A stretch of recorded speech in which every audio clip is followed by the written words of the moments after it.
Igreja Presbiteriana da Encruzilhada.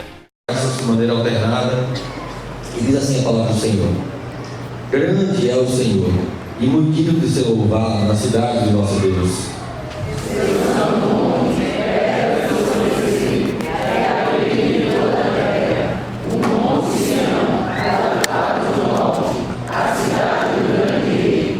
Nos palácios dela, Deus se faz conhecer como alto refúgio.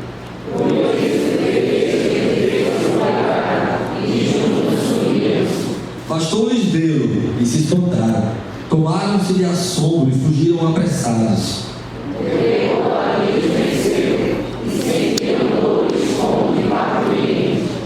Com o vento oriental destruísse as naus de Tarsis.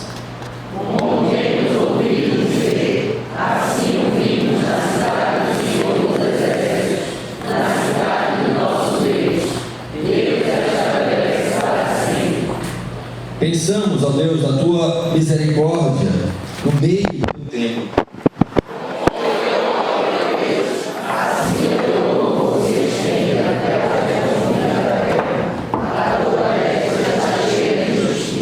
Alegrem-se o monte Sião, exultem as filhas de Judá por causa dos teus juízos.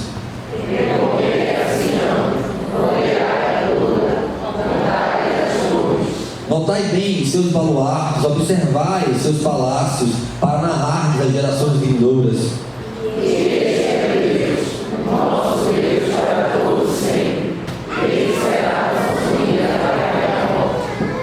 Amém. Até aqui.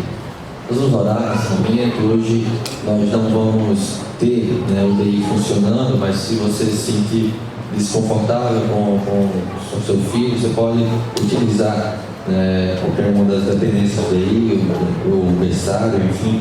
Se não, pode aprender junto com o seu filho e ter a possibilidade de podermos estar ouvindo juntos a palavra e poder meditar e conversar sobre ela depois do culto. Que o Senhor possa aplicar nas nossas orações. Vamos fechar nossos olhos, vamos orar nesse momento. Pai bendito, todo-poderoso Deus, louvado seja o teu nome, Senhor, pela tua palavra santa, poderosa, pura. Que o Senhor faça com que os nossos corações compreendam a grandeza do Senhor, para que nós possamos te adorar de fato por aquilo que tu és e compreender a grandeza do Senhor naquilo que fizeste em nossas vidas. Te louvamos, Pai, porque de uma maneira assombrosa o Senhor nos formou e nos limpou, e nos lavou, e nos tornou mais alvos que a neve. Não por algo que nós fizemos, não pelas nossas capacidades, não pelas nossas habilidades, ou qualquer coisa que pudéssemos te oferecer, mas tu nos amou, simplesmente porque quiseste, nos escolheste, para fazer-nos teu povo, um povo de propriedade exclusiva do Senhor.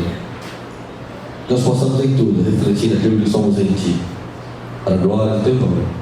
Tem misericórdia de nós, Pai. Tem misericórdia de mim, Senhor. Que a minha indignidade, os meus pecados não comprometam a pureza da tua palavra. Que ela seja aplicada no meu coração e no coração da igreja. Para que nós possamos então ser moldados por ela e viver por ela.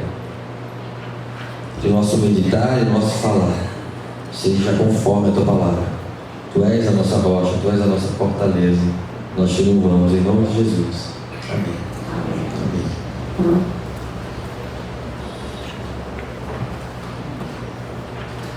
Como falei, esse é um dos salmos dos filhos de Corá, atribuído aos filhos de Corá, o salmo que nós lemos. Eu quero me deter principalmente no primeiro verso desse salmo, o verso que diz: grande é o Senhor, muito digno de ser louvado na cidade de nosso Deus. Nós vamos ter, a partir de hoje, uma sequência de estudos que tratam principalmente de uma compreensão progressiva do plano de salvação. Então nós vamos estar estudando sobre Deus, o homem, o pecado e a redenção do Senhor nos próximos domingos, para entendermos um pouco mais sobre essa obra que o Senhor realiza por meio da sua palavra, poderosamente no coração daqueles que o Senhor chamou para fazê-los igreja. E aqui nós vamos conversar um pouco hoje, expor um pouco hoje as Escrituras sobre aquilo que Deus é e aquilo que Ele conhece e realiza através de suas características ou atributos de Deus. E nós somos então chamados a uma reflexão sobre o que faz de fato. No meu coração, se nós pudéssemos pensar sobre isso, o que faz de Deus grande? Essa foi uma pergunta que trabalhamos no acampamento recentemente. Nós tivemos uma semana com os nossos adolescentes jovens reunidos, aprendendo a palavra do Senhor, aprendendo sobre esse plano de redenção. E esse foi um ponto que nós discutimos no primeiro dia de estudo do acampamento. Inclusive baseado nesse mesmo salmo, estudos preparados pelos nossos conselheiros, pelos jovens e adolescentes da igreja. O que faz de Deus grande? O que faz ele de fato grande no meu coração? Qual a compreensão que eu tenho do tamanho desse Deus? Talvez você possa pensar sobre vários aspectos, mas o salmista aqui, ele apresenta a grandeza de Deus como de um rei e como um refúgio. Como eu falei, esses salmos eles se alternam sobre essas temáticas, desde o Salmo 96, 47, 48, 49. Deus vai ser refúgio, Deus é rei, Deus é refúgio, Deus é rei. E os filhos de Corá, eles trazem esses cânticos que eram então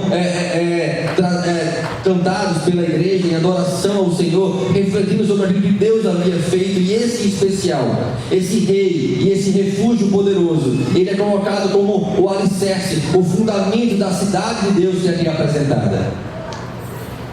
Deus é nosso rei e o nosso refúgio, digno de todo louvor. É o que o salmista tenta nos ensinar já no primeiro verso desse texto. Em qualquer lugar que nós estejamos, Deus é digno de todo louvor. Em qualquer circunstância que nós estejamos enfrentando, Deus é digno de todo louvor. Em qualquer situação pela qual nós estejamos passando, Deus continua sendo digno de todo louvor. Mesmo que aos nossos olhos e aos nossos sentimentos não sejam as melhores circunstâncias e as melhores situações, Deus usa o nosso lugar não planejado, aquilo que nós não gostaríamos de passar, mas mesmo assim Deus usa para fazer aquilo que Ele planejou em nossas vidas, porque Ele é grande, Ele é rei e Ele é refúgio. Deus é apresentado então como o dono de muitas características, muitos atributos. Os salmos como um todo, os salmos cantam os atributos do Senhor. Os salmos trazem aos nossos olhos, a nossa lida, aquilo que Deus é e como Ele se expressa por meio da criação. Davi escreve sobre o olhar para o céu e ver através da criação de Deus, através das estrelas, a grandiosidade desse Deus. Eu lembro, e de uma maneira muito imprudente, quando nós viajávamos, eu era pequeno com meus pais, e na estrada, às vezes, quando meu pai via uma reta mais longa, assim, ele desligava o farol do carro para ficar aparecendo aquele céuzão na frente. Embora seja muito imprudente, não façam isso, por favor, mas era muito bonito. E aqueles luzeiros ali, a gente viajava para muita estrada, para cidades distantes, para Fortaleza, para o interior. E o céu, como ele fica mais expressivo quando não tem a interferência das luzes da cidade. E quem viaja muito para o interior vê isso com mais frequência, né? Lá no acampamento a gente teve o privilégio de desfrutar disso, pouca luz, né? A gente estava num ambiente um pouco mais reservado, e embora houvesse alguns postes de iluminação, o céu ficava muito claro, muito nítido para a gente. E muitas vezes contemplar a natureza nos dá uma consciência da presença de um Deus grandioso, de um Deus que arquitetou de uma maneira bela, de uma maneira perfeita, cada aspecto da criação para revelar o seu poder e aquilo que Ele é. Ontem, já findando, né, a gente teve lua cheia essa semana, e ontem já findando, o Lucas estava olhando para a lua assim e fazia aí, ele fala lua, aí eu linda, né? Aí ele é linda, e contemplando a criação de Deus. Como a gente muitas vezes perde essa capacidade de perceber a grandiosidade de Deus nas pequenas coisas à nossa volta, nas coisas que a criação revela ao nosso redor, na beleza como Deus teceu a criação de uma maneira tão extraordinária, na diversidade de seres e de pessoas e enfim, tudo que Deus criou. Como a gente olha para essas coisas e muitas vezes a gente até entende que é um Deus, mas a gente não consegue contemplá-lo como de fato Ele é. Paulo vai chamar a atenção da igreja em Romanos, dizendo: olha, embora Deus se manifeste seus atributos por meio das coisas criadas, o homem não o adorou como Deus, antes preferiu adorar a criatura em vez do seu Criador. Deus é então manifestado como um Deus onisciente, onipresente, poderoso. No salmo que nós lemos, no contexto da liturgia do culto, no Salmo 139, nós temos no verso 1 a revelação do Deus onisciente, um Deus que me sonda e me conhece, e ao mesmo tempo essa onisciência ela é pessoal, ela diz respeito a mim, Ele me sonda, Ele me conhece.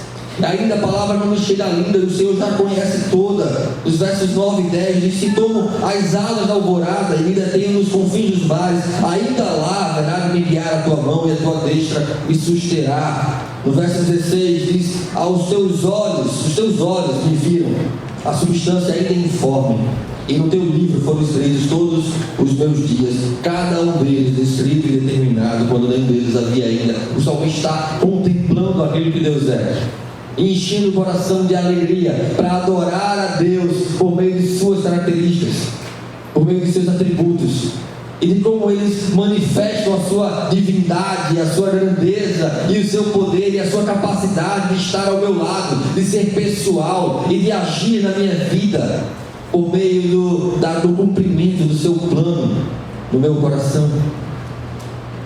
Se tomam as asas da alvorada, ou seja, se de manhã, quando amanhece e aquela luz toma logo a cidade, se eu pudesse viajar na velocidade da luz, ou quem assistiu aí a saga dos Vingadores, né, como no filme dos Guardiões da Galáxia, pudesse pegar aquelas pontes das galáxias, né, aquelas janelas das galáxias e viajar tão rapidamente, ainda assim não dava para se ausentar da presença do Senhor. Ainda assim não poderíamos fugir da sua onipresença, do seu cuidado, e ainda em qualquer lugar haveria de nos guiar a boa mão do Senhor. Os teus olhos me viram substância ainda informe, eu ainda não tinha nem forma. Os olhos de Deus me olhavam já melhor do que o mais moderno ultrassom que você puder imaginar. Eu não era nem gente ainda, Deus já me via. Hoje pela manhã nós lemos o texto lá em Efésios, quando ele fala que Deus já havia determinado os meus dias, Ele já havia me escolhido antes da fundação do mundo, não havia nem mundo criado, e Deus já tinha contado os meus dias. O cuidado do Senhor, que é Rei e que é refúgio e que é grandioso com a sua igreja, com o povo que Ele escolheu para ser de sua propriedade exclusiva. Uma outra característica importante do Senhor é a sua justiça. Deus é justo, Ele é reto, e Ele manifesta essa justiça na sua palavra. Em Romanos, no capítulo 1, verso 17, diz: visto que a justiça de Deus se revela no Evangelho, de fé em fé, como está escrito, o justo viverá pela fé.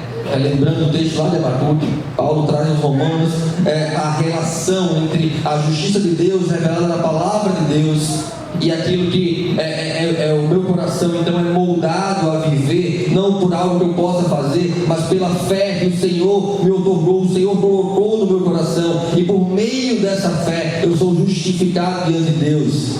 Por meio dessa fé, a justiça que Cristo conquistou na cruz, ela é imputada a mim, e eu sou então justificado. Por isso o justo viverá por fé, e não há maneira de viver sem fé, porque em nós mesmos, no engano do nosso coração e na perversão dos meus sentimentos e entendimento, eu não poderia ser justificado diante de Deus. Eu não poderia me achegar a Deus, não poderia adorar a Deus, porque o meu coração era de todo corrompido. Até os meus bons atos são como para o Senhor como trapos de imundícia. Mas por fé não, por fé Cristo venceu no meu lugar, e a vitória de Cristo não é a minha vitória.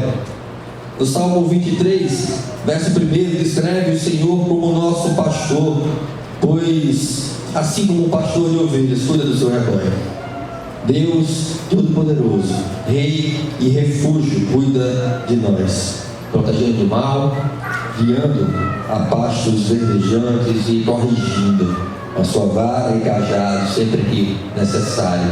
É o papel do pastor. É o papel do pastor guiar, orientar, exortar, disciplinar. É o papel do pastor cuidar. E Cristo é o nosso bom pastor, que deu a vida pelas ovelhas, que ressuscitou, e nele nós somos ressuscitados. Nele nós temos vida, nele nós somos justificados, nele nós somos regenerados, e não há nada em nossa vida que aponte para Deus se não for em Cristo Jesus. Se não for por meio dele, através dele em nós, não há nada em nós que possa nos fazer dirigir ao Senhor. Como nós precisamos de Cristo, como nós carecemos da glória de Deus, como nós somos miseráveis daquilo que só Deus pode nos dar, porque não há justiça em nós. O maior exemplo disso está nas boas novas do Evangelho, a mensagem de salvação anunciada ao longo das Escrituras, mas mais do que isso, cumprindo-se pessoalmente nas nossas vidas. Uma vez que o Evangelho passa a fazer sentido para nós, uma vez que o Espírito Santo do Senhor toca o nosso coração com fé e nos traz luz àquilo que o Senhor tem preparado para os meus dias, o Evangelho faz morada no meu coração e eu passo a viver de uma maneira diferente. Muda o meu querer, muda a minha vontade, muda o meu destino à luz dos olhos humanos. No verso 14 do nosso Salmo, volta os olhos para o texto, eu peço que você possa manter sua Bíblia aberta no Salmo 48.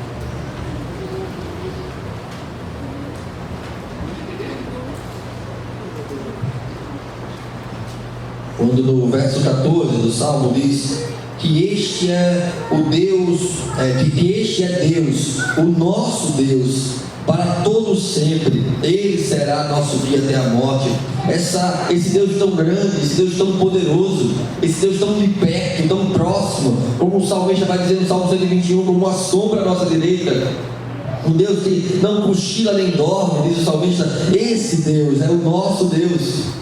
E o salmista aqui, os filhos de Torá estão maravilhados com isso.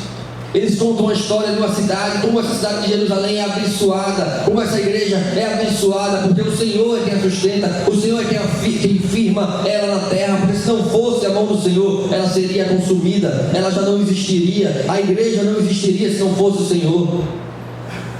Para nós entendermos um pouco do que os filhos de Corá estão dizendo aqui, eu volto à história de Senaqueribe, um rei na Síria, um rei poderoso.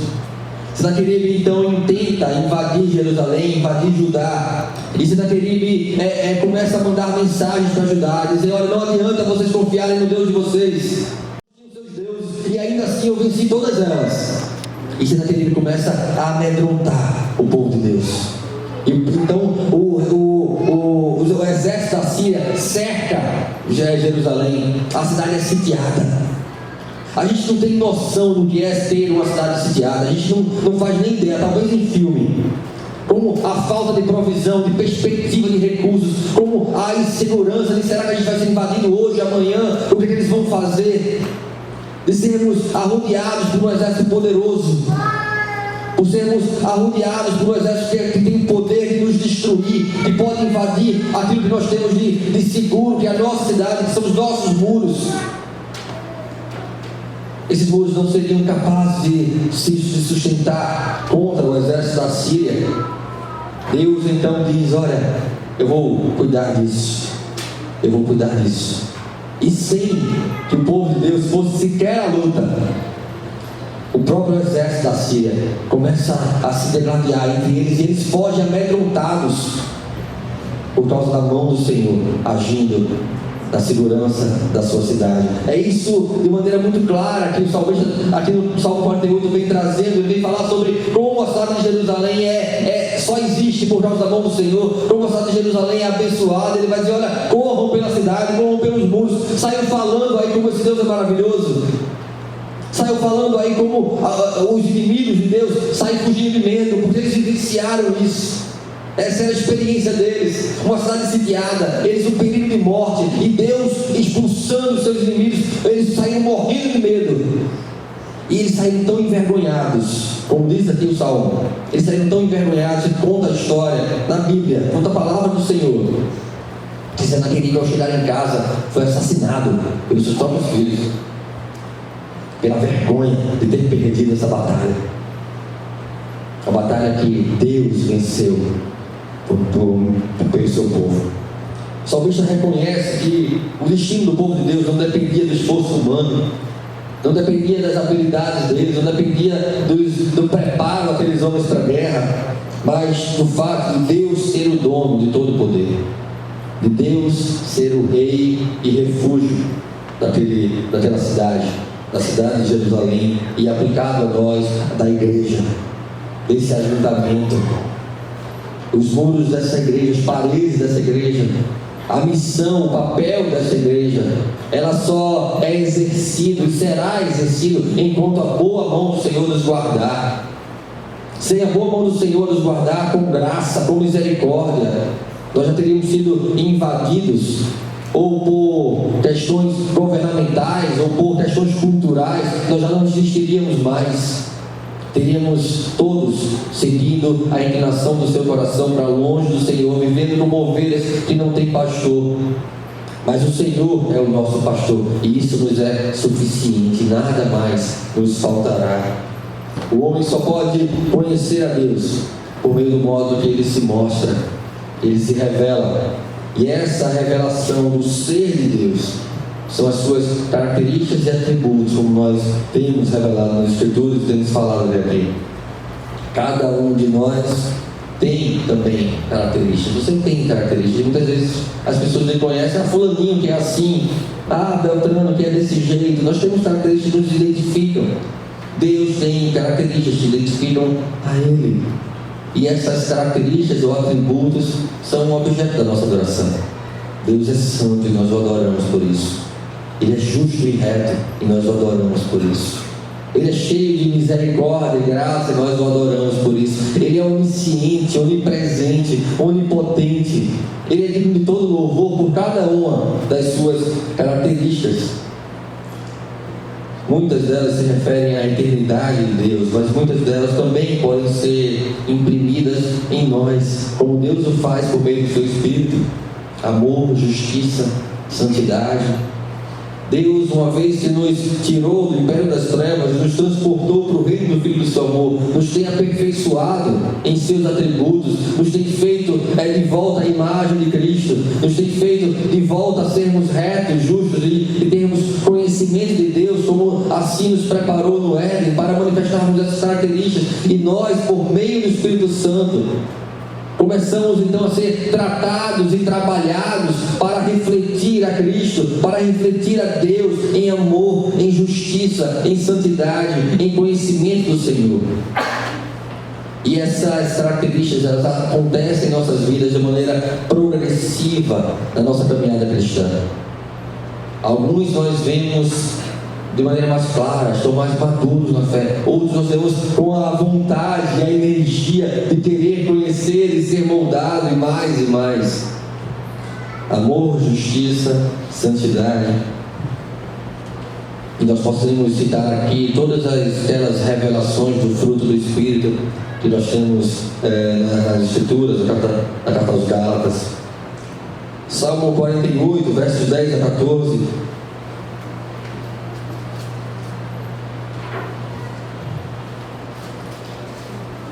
Diz a palavra do Senhor: como o teu nome, ó Deus, assim o teu louvor se estende até os confins da terra. A tua destra está cheia de justiça. Alegre-se o monte Sião, exultem as filhas de Judá por causa dos teus juízos.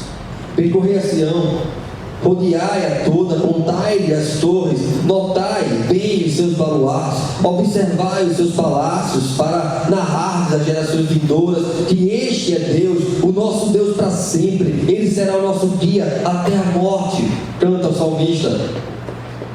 Preste atenção no tamanho da alegria dele, o tamanho da confiança dele para com Deus. Alegre-se o monte Sião, alegre-se povo de Deus, alegre-se igreja, porque Deus é o nosso Deus. Isso é suficiente para a nossa alegria.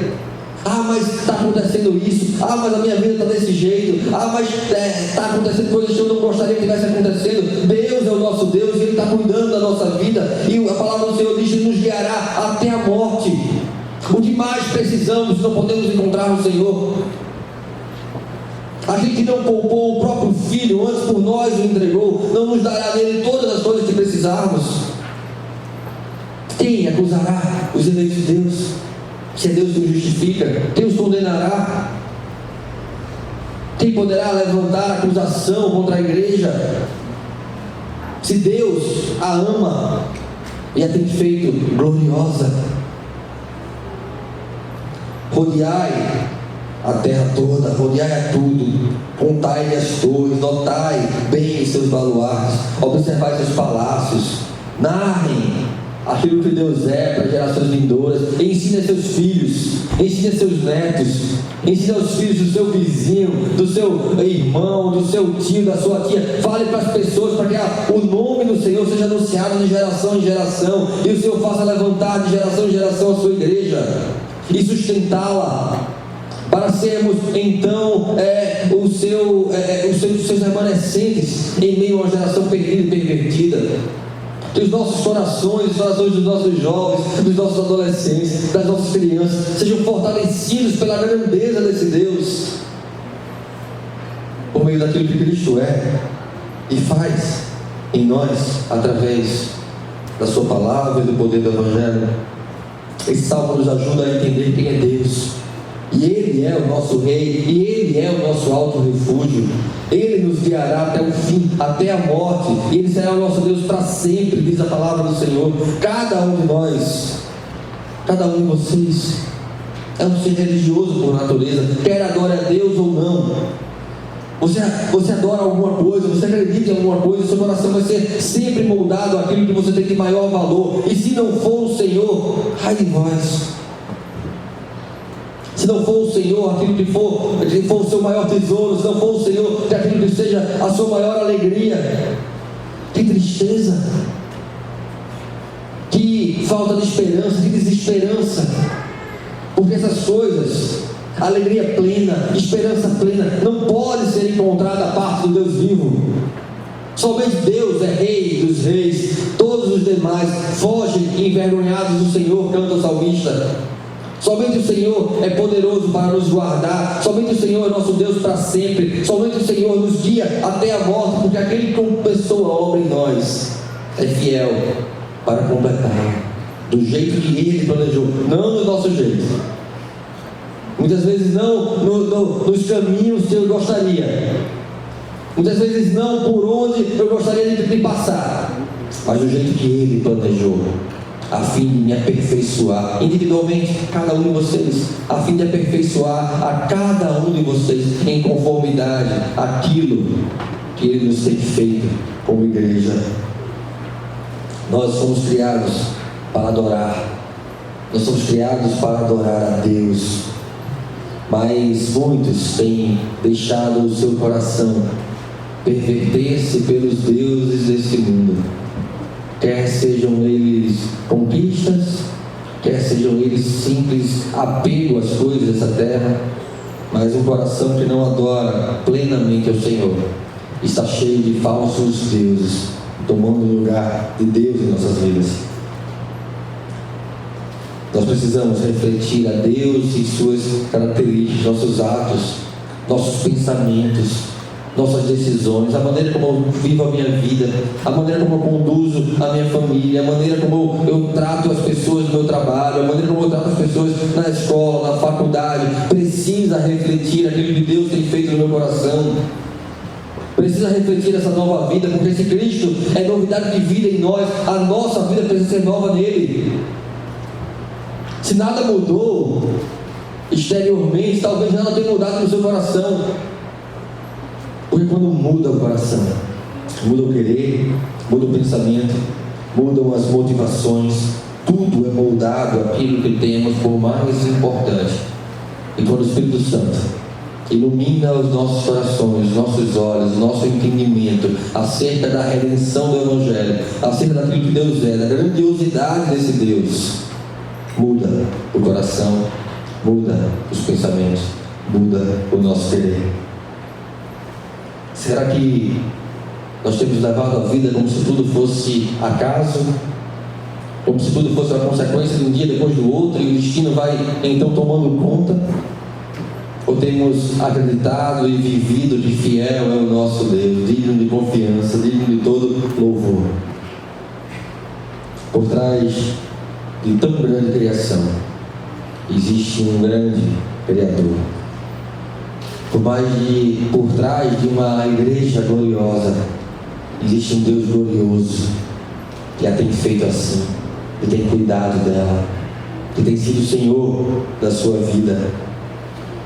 Deus está ao nosso redor e nós podemos observá-lo sim, por meio das coisas criadas. Nós podemos observar a grandeza de Deus por meio da palavra do Senhor, do qual Ele revela as suas características, e mais do que isso, Ele revela como adorar a Ele, como viver, como demonstrar que nós o amamos, quando guardamos os seus mandamentos e vivemos em conformidade com a sua palavra. É possível reconhecer a Deus na criação, e é possível reconhecer a Deus na vida do crente, da maneira como ele se porta, da maneira como ele se relaciona, da maneira como cria os seus filhos, da maneira como é exemplo, modelo dentro da igreja do Senhor. Essas questões, essas características de Deus nos fazem reconhecer, como diz o primeiro verso do Salmo: grande é o Senhor e muito digno de ser louvado. Se nós olharmos para as nossas vidas e tentarmos refletir sobre nossa história, tudo aquilo que Deus fez, talvez esse gozo, essa alegria chegue aos seus lábios, você possa lembrar de tudo que Deus já fez por você e dizer: grande é o Senhor e muito digno de ser louvado. Grande é o Senhor que mudou o meu caráter. Grande é o Senhor que curou o meu coração. Grande é o Senhor que sarou as minhas feridas. Grande é o Senhor que enxugou as minhas lágrimas. Grande é o Senhor que cuida de cada necessidade minha, e nele eu posso descansar, porque Ele é meu alto refúgio. Talvez devemos refletir isso, na responsabilidade de conhecê-lo. Nós precisamos conhecer quão grande é o nosso Deus, como nós cantamos há pouco. Nós precisamos, uma vez conhecendo, nós precisamos amá-lo, porque Ele é grande. Uma vez que nós o amamos, nós precisamos confiar nele, porque Ele é fiel. Nós não. Nós somos infiéis, nós somos indignos.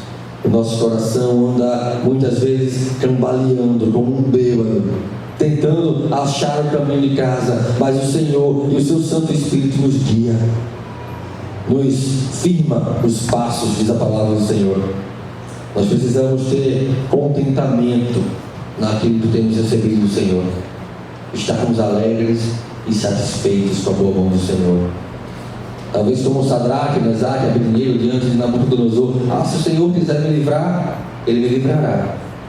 Se não, fique sabendo, rei Nabucodonosor. Eles estavam sendo confrontados a adorar a estátua que Nabucodonosor levantou. Ele diz: olha, fique sabendo, rei, que nós não vamos nos prostrar diante de outros deuses. Se o Senhor quiser nos livrará. Se não, nem assim nós vamos nos prostrar.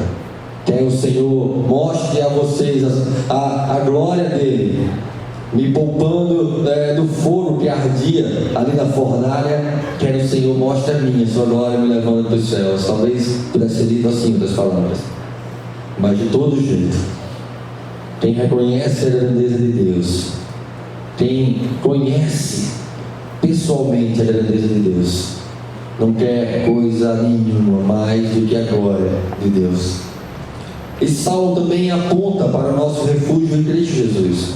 De uma maneira muito cristocêntrica, nós encontramos nele nosso refúgio. Todas as aflições desta vida, todas as dificuldades e toda a ansiedade e impaciência dos nossos corações são consequências da corrupção, do pecado. E o homem não possui forças em si mesmo para livrar-se da ira de Deus por causa dos seus pecados. O salário do pecado é a morte, a menos que essa ira que cairia sobre as cabeças de cada um de nós, a menos que essa ira seja derramada, tenha sido derramada sobre Cristo. A consequência do pecado, a lei do Senhor, e o Senhor é tão justo e deve ser adorado pela sua justiça, que aquilo que Ele impõe na sua lei, Ele faz cumprir. Se o salário do pecado é a morte, não tem como livrar-se do pecado sem morte. A questão é que ou nós morremos pagando pelo pecado que nós cometemos, ou Cristo morreu no nosso lugar. Mas a lei do Senhor se cumpre, ou em nós, ou se cumpriu em Cristo. E louvado seja Deus pelas suas misericórdias. A igreja foi poupada desta morte, porque a morte na qual nós merecíamos, que a igreja merecia, foi satisfeita em Cristo Jesus. O próprio Cristo grita da cruz: tetelestai, está quitado, está consumado. Essa expressão é uma expressão de quitação de um acordo, de um contrato, de um pagamento, de uma dívida que está sendo ali paga. A nossa dívida foi paga por um Deus grandioso, que não poupou o próprio Filho, por amor àqueles a quem Ele escolheu antes da fundação do mundo. O ungido viveu a nossa vida. Pedro vai dizer isso no 1 Pedro capítulo 2, 22. E levou sobre si as nossas dores. Isaías escreve isso no texto de Isaías 53. Portanto, aqueles que se refugiam em Cristo não são mais sujeitos à condenação. Nenhuma condenação há para os que estão em Cristo Jesus. Paulo escreve aos Romanos. De outro modo, os que não encontram a Cristo como fortaleza, como refúgio, como abrigo, estão sujeitos à imundície do seu próprio coração. Como Paulo vai dizer lá no começo do livro de Romanos: entregaram o corpo à perversidade e têm vivido no corpo as consequências de seus pecados. Fazem de Jesus inimigo, pois amam mais as trevas do que a luz, como João escreve no seu Evangelho, no capítulo 3, versos 18 e 19. Deus age oportunamente em nosso auxílio, como nosso Senhor, como nosso Rei, nos dando refúgio em Cristo. Se não havia esperança para nós sem Deus, se não havia esperança para nós em nós mesmos, na nossa condição natural, Deus é o nosso refúgio, porque em Cristo Jesus Ele promove essa esperança. Ele promove esse escape da morte e da destruição. Deus age oportunamente em nosso auxílio em todo tempo de tribulação. Ainda que a adversidade, que a dificuldade, ainda que as angústias pareçam nos rodear por todos os lados, como foi então sitiada a cidade de Jerusalém, narrada aqui no Salmo 48, Deus está pronto em nossa assistência. Versos 9 e 11 do Salmo, lê comigo, por favor. 9 a 11 do Salmo 48.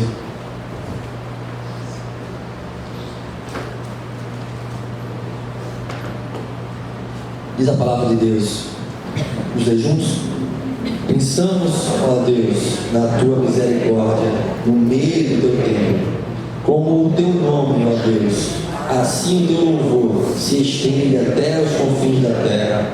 A tua destra está cheia de justiça. Alegre-se o monte Sião, exultem as filhas de Judá por causa dos teus juízos. A justiça de Deus é motivo de adoração. O cuidado de Deus é motivo de adoração. Como o nome do Senhor é grande, o Senhor é grande, as misericórdias do Senhor são grandes e se estendem a todas as circunstâncias de nossas vidas, se estendem a todas as coisas que talvez eu tenha feito no passado, das quais eu me envergonhe. As misericórdias do Senhor se estendem a elas, porque onde abundou o pecado, superabundou a graça, e a multidão dos nossos erros foi coberta pelo muito maior amor de Deus por nós, de modo que nós passamos a compreender a altura, a largura e a profundidade desse amor, por meio daquilo que Ele tem feito na minha vida. Ele me sonda, Ele me conhece, Ele vem em mim se há algum caminho mau. Ele mostra ao meu coração que eu não posso fugir do seu Espírito. É pessoal, diz respeito à minha vida, diz respeito à igreja, mas é pessoal. Pensamos, ó Deus, na tua misericórdia, no meio do teu tempo, diz a palavra de Deus, como o teu nome, assim o teu louvor se estende até os confins da terra. Assim a adoração do Senhor tem que ser tão alegre e tão forte e tão poderosa como grande é o nome do Senhor. Por isso a nossa responsabilidade em adorar ao Senhor nesse ajuntamento, neste culto que oferecemos a Ele, é tão grande, porque a adoração do Senhor precisa refletir aquilo que Ele é. A prova da nossa confiança precisa repousar sobre a nossa convicção de que, mesmo que as circunstâncias fiquem confusas, mesmo que o inimigo pareça a nos cercar, a tirar a nossa provisão, a tirar qualquer coisa que nós julguemos importante demais para nós, nós podemos aquietar o nosso coração, porque Deus é o nosso auxílio e nele nós estamos seguros. Desfrutamos de conforto e paz em Cristo Jesus. A nossa fé, ela será profundamente testada em nossos corações, em meio a conflitos, e ela vence a disposição do inferno de nos tragar, ela vence a vontade do inferno de nos tomar para si, porque Cristo venceu por nós. Tem de bom ânimo, eu venci o mundo, diz a palavra do Senhor de maneira reconfortante ao meu coração. A cidade está cercada e sem esperança, mas ainda assim nosso coração está quieto no Senhor. Mesmo quando tudo parece conspirar para destruir nosso ânimo, a fé vence triunfante sobre o medo. A fé vence triunfante sobre o medo. Alegre-se, igreja, seja talvez a exortação dessa noite, porque grande é o nosso Deus. Deus se faz conhecer como alto refúgio, diz no verso 3 do nosso salmo. Que nós possamos em tudo nos alegrar no Senhor. Nós possamos em tudo depositar nele a nossa confiança. Que nós possamos em tudo confiar nele, para a glória do seu nome, para a honra daquilo que ele é, de suas características, de seus atributos, porque grande é o Senhor e muito digno de ser louvado. Convido você a fechar os seus olhos nesse momento.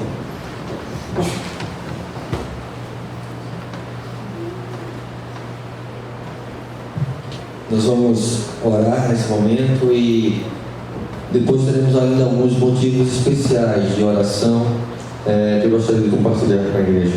Oremos então. Senhor Deus Pai, faz, Senhor, a Tua palavra aplicada em nossos corações. Que nós possamos Te adorar em espírito e em verdade, por meio daquilo que Tu és, Pai. E em tudo reconhecer a Tua poderosa mão. Ó Deus, tem misericórdia de nós. E faz-nos compreender quão grande é o nosso Deus. Que essa seja a segurança do meu coração, para que eu possa me aquietar no Senhor e saber que eu tenho um Senhor que é alto refúgio, digno de todo louvor. Alegra, Deus, o nosso coração, na certeza daquilo que Tu és, em nome de Jesus. Amém.